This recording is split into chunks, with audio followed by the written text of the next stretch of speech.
في الفيديو ده بالذات انا عايزك تركز معايا جدا علشان انا هقول لك ازاي انت كفيديو اديتور تعرف تستخدم الاي اي. الموضوع دلوقتي ما بقاش مجرد كتابة سكريبتات او ان انت تخليه مثلا يحضر لك المونتاج بتاعك. احنا في الفيديو ده هنعمل حاجة انا واثق ان انت اول مرة تعرف عنها. فبس كده مش عايز اطول عليكم وخلينا نبدأ. طيب خلينا نبدأ نشوف اول سيناريو معانا، وهو السيناريو ده بالظبط. انت مثلا حبيت تبحث عن حاجة هتستخدمها كأسيت في الفيديو بتاعك، زي لوجو، زي صوره لبرودكت معين في حاله السماعه دي مثلا، واصطدم بيك الحال بان انت في الاخر قررت تختار الشكل ده، ولكن المشكله ان جودته ضعيفه زي ما انتم شايفين.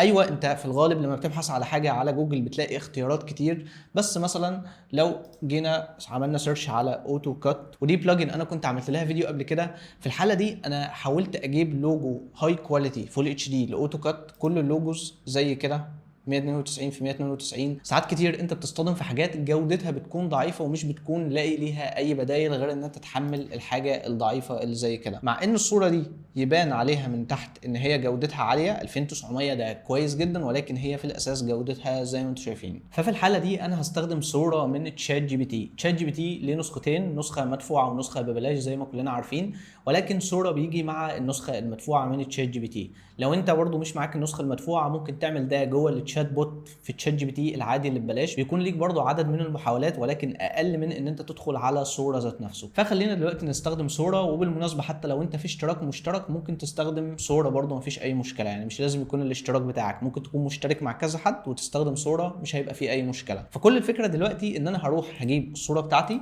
زي ما انتم شايفين، هي دي الصوره بتاعتنا، جودتها ضعيفه ومش هينفع نستخدمها في اي حاجه تقريبا. فهنختار الصوره دي وهنقول لتشات جي بي تي upscale this image to be like an 4K picture بالشكل ده كده، وناخد البرومبت ده نعمل له كوبي من كنترول سي، ونتاكد ان ابعاد الصوره بتاعتنا زي ما احنا عايزين. انا في الحاله دي هختار 1 لواحد، وانا كمان عايز 2 فاريشنز او يطلع لي صورتين مش صوره واحده، وانا هختار ما بينهم. فبعد ما ظبطنا كل حاجه واخترنا الصوره بتاعتنا نضغط على ريمكس. في الحاله دي هو هيدخل في كوير او في طابور، بحيث ان هو هيستنى الناس اللي قبلنا اللي عايزه تعمل صور تخلص علشان نبدا احنا نعمل الصوره بتاعتنا. وده على فكره مش بيطول خالص، بياخد تقريبا دقيقه او دقيقتين، فخلينا نستنى ونشوف النتيجه هتبقى عامله معانا ازاي. زي ما انتم شايفين دلوقتي هو اداني نوتيفيكيشن بان الصوره بتاعتي بقت جاهزه. لو جينا ضغطنا عليها ونشوف، فدي كده الصوره بتاعتنا. انتم متخيلين يعني ده كده شكل الصوره بعد، ولو انتوا كنتوا فاكرين قبل وانا بوريها لكم كان شكلها صعب جدا جدا جدا. فده كده بالنسبه للصوره بتاعتنا. ممكن نختار اي صوره عجبتنا دي مثلا ونعمل لها داونلود ونشوف شكلها دلوقتي بقى عامل ازاي. هنلاقي ان هي بقت احسن بكتير بكتير من الاول، وتفاصيلها بقت واضحه. وده على فكره ممكن تعمله في كذا حاجه، مش بس صور المنتجات، لا، انت لو حملت مثلا باك جراوند وعايز تعلم من الكواليتي بتاعتها، اخدت سكرين شوت وعايز تخلي جودتها احسن، كل الحاجات دي انت ممكن تعملها باستخدام صوره. ومش بس ان انت تعلي الكواليتي، في حاجه كمان. خلينا نرجع لصوره ونضيف نفس الصوره بتاعتنا اللي هي الصوره اللو كواليتي دي، ونكتب كمان نفس البرومبت. علشان كده انا عملت كنترول سي او عملت كوبي للبرومبت ده. وكل اللي احنا هنعمله دلوقتي ان احنا نضغط على فاصله ونقول and export this image with transparent background، ونعمل له علامتين تنصيص كده بي ان جي. والفكره هنا ان تشات جي بي تي لو انتم ما تعرفوش بيقدر يعمل اكسبورت لصور بي ان جي من غير اي خلفيه. فمثلا لو انت معاك صوره ومكسل تحطها على الفوتوشوب علشان هي هتاخد وقت طويل منك، ممكن تاخد نفس الصوره دي سواء كانت بجوده ضعيفه او بجوده كويسه،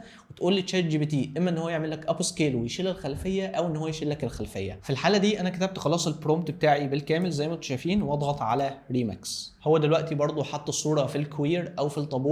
هنستنى الناس اللي قبلنا تكون خلصت، وبعد كده هندخل احنا السيرفر. وزي ما قلت العمليه دي مش بتاخد تقريبا دقيقه او دقيقتين. زي ما انتم شايفين هو دلوقتي اداني نوتيفيكيشن بان خلاص الصوره بتاعتي خلصت، فخلينا نشوفها. وده كده بقى شكل الصوره من غير اي باك جراوند. لو جينا مثلا اخترنا الصوره دي وعملنا لها داونلود، هتلاقي ان الصوره بتاعتنا بقت من غير اي خلفيه ومقطوعه مظبوط، ما فيهاش اي مشكله تقريبا. فده سيناريو كويس قوي ممكن تستخدم فيه صوره، سواء انت معاك صوره لو كواليتي مش عارف تجيب منها صوره هاي كواليتي، فممكن تدخلها جوه صوره، او كمان لو معاك صوره لبرودكت معين او اي حاجه وعايز تشيل الخلفيه بتاعه الصوره دي، فبرضه مش لازم ان انت تدخلها على الفوتوشوب وتفضل تعمل روتوسكوبنج او حاجات بتبقى صعبه قوي الصراحه وبتاخد وقت. وبرضه ممكن تعملها جوه صوره، والكات اوت بتاعه بيبقى تحفه ما فيهوش اي مشكله زي ما انتم شايفين كده. فده كده بالنسبه لاول سيناريو. نيجي بعد كده لتاني سيناريو معانا، والسيناريو ده اكتشفته وانا بشوف البوست ده حد على انستجرام هو 3 دي ارتست، فعامل بريك داون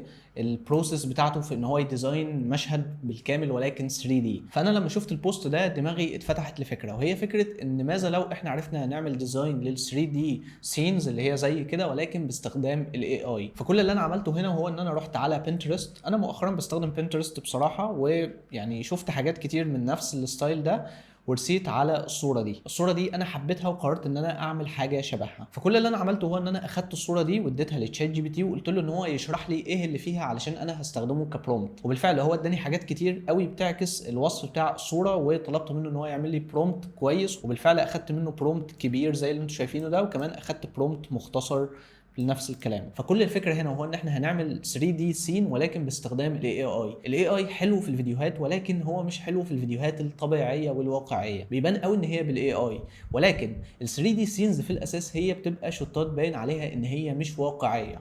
فممكن احنا نستغل الفرصه دي ونعمل ديزاين لحاجات زي كده ونشوف شكلها هيبقى عامل ازاي. ففي الحاله دي انا رحت على طول لجيميناي، وجيميناي دلوقتي بالفعل بقى شغال في الفيديوهات بتاعته باستخدام فيو 3 اللي هو اساسا موديل بيعمل فيديوهات، والفيديوهات على فكره بتاعته بتبقى ممتازه. وكل الفكره ان انا اديته الريفرنس بتاعي، وبالمناسبه ده مش لازم بس انا اديته الريفرنس. كمان هنا هروح اخد البرومبت بتاعي من تحت بالمنظر ده، وهاجي هنا اعمل له بيست علشان اديله البرومبت وكمان اديله الريفرنس، واقول له في الاخر توكل على الله وانا عايز فيديو زي ده. هو دلوقتي بيبدا يحمل وبالفعل هياخد من دقيقه لدقيقتين، وده كويس قوي. وعايز اقول لكم حاجه، ان هنا انت مش لازم يكون معاك ريفرنس علشان تطلع صوره كويسه في الاول، ولكن يعني انت لازم تاخد وقت كتير قوي ان انت تعمل برومبت وتتاكد ان البرومبت بتاعك شغال كويس او بيطلع نتيجه كويسه. لان في الحالات اللي زي كده، وتحديدا بالنسبه للفيديوهات، حتى لو انت مشترك في جيميناي في نفس الحاله بتاعتي، ولكن برضو انت بيكون معاك كريدتس مش بينفع تطلع براها. وجيميناي برضو بالمناسبه ممكن تشترك فيه اشتراك مشترك، ولكن في الحاله دي انا اخدت اشتراك الطالب، كانت طريقه كده والحمد لله عرفت اوصل لها. فجيميناي في الحاجات اللي ليها علاقه في الفيديوهات اعتقد هيكون احسن من صوره بكتير في الفيديوهات، لان صوره برضو بيعمل صور وفيديوهات، ولكن جيميناي احسن شويه دلوقتي. هو دلوقتي خلص، فخلينا نشوف النتيجه اللي هو طلعها. زي ما انتم شايفين ده كده شكل الفيديو. ممكن نحمله اصلا عشان نشوفه بجوده احسن، وبالمناسبه الفيديو بينزل بالصوت بتاعه ولكن انا كتمته، فخلينا نشوف.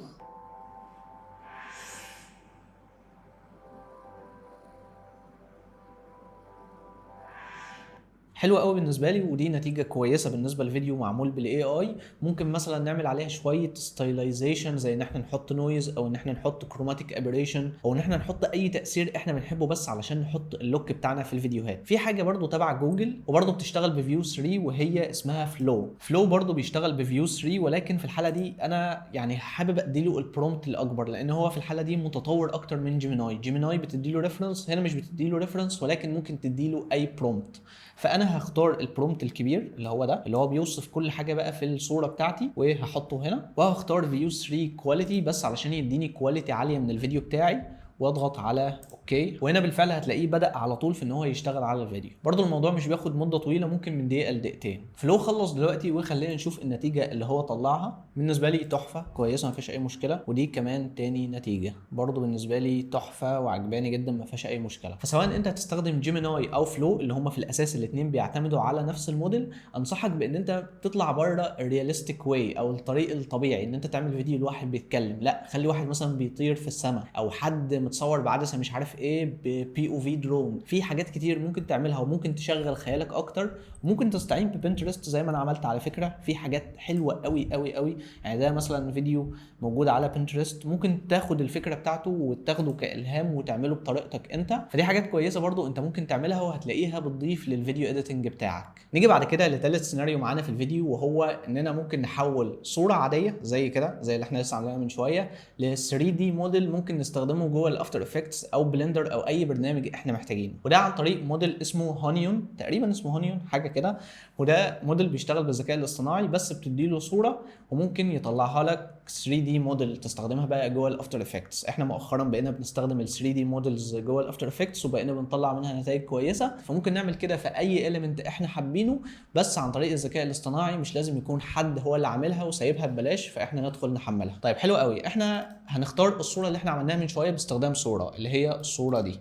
هندبل كليك عليها هيعمل لها ابلود زي ما انتم شايفين. طبعا عايز اقول ان انت اعمل اكونت على الويب سايت، لان هو بيديك تجارب قليله قوي لو انت مش عامل ساين ان في الويب سايت، ولو انت عامل ساين ان برضه بيديك تجارب قليله، ولكن على الاقل بيخليك تعمل موديل كل يوم مثلا. ففي الحاله دي انا رفعت الصوره بتاعتي وانا مش دافع اي فلوس ولا عامل اي حاجه، وهبدا اضغط على جين تكست شارد شيب. هنلاقيه بدا يعمل بروسيسنج زي ما انتم شايفين، هو بيقول انه معاه 117 ثانيه تقريبا، دول دقيقتين. ممكن نبص بصه في الفتره دي على الاعدادات، زي ان الفايل تايب تاكد ان هو معمول على جي ال بي، وكمان تاكد ان التارجت فيس نمبر معمول على 10000. كل ما الرقم ده بيزيد كل ما الكواليتي او الديتيلز بتكون احسن، ولكن علشان احنا مش مشتركين في الويب سايت فهو بيدينا حاجه قليله قوي نجرب فيها. وبالمناسبه اشتراكه في الشهر ب $9، فاعتقد لو انت هتشترك فيه شهر او شهرين هتقدر تعمل موديلز كتير، وبعد كده ممكن تلغي اشتراكك، لان انت هيبقى معاك اسيتس كويسه يعني تكون انت عملتها. خلينا على ما يخلص نعمل حركه حلوه، وهي ان احنا نفتح الافتر افكتس علشان نجرب ال 3 دي موديل ده هيبقى شكله عامل ازاي. زي ما انتم شايفين دي كده النتيجه اللي هو طلعها معايا، كويسه قوي على فكره وممتازه. بس كل اللي احنا هنعمله دلوقتي هو ان احنا نضغط على ترانسفورم علشان دي تبقى النتيجه النهائيه بتاعتنا، ونضغط على داونلود.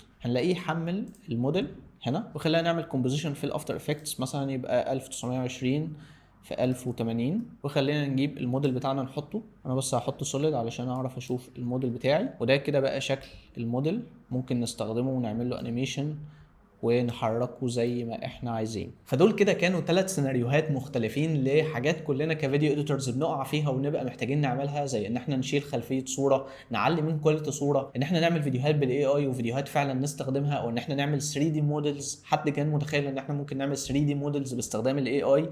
فكل دي حاجات احنا بنحتاجها بشكل حقيقي واحنا شغالين، ودول بالفعل كانوا 3 سيناريوهات ب3 حلول ممكن نعتمد عليهم في فيديوهاتنا اللي جايه، وكمان هيحسنوا من الشغل بتاعنا. فبس كده دي كانت كل حاجه بالنسبه لفيديو النهارده. هسيب لكم كل الروابط لكل المودلز تحت في الوصف. واخيرا لو عجبك الفيديو كالعاده ما تنساش تعمل لايك، وما تنساش تشترك في القناه لو انت مش مشترك. قربنا نوصل 100000 خلاص. ولو عندك اي استفسار فممكن تكتبه تحت في كومنت. وبس كده ان شاء الله اشوفكم في الفيديو اللي جاي. سلام.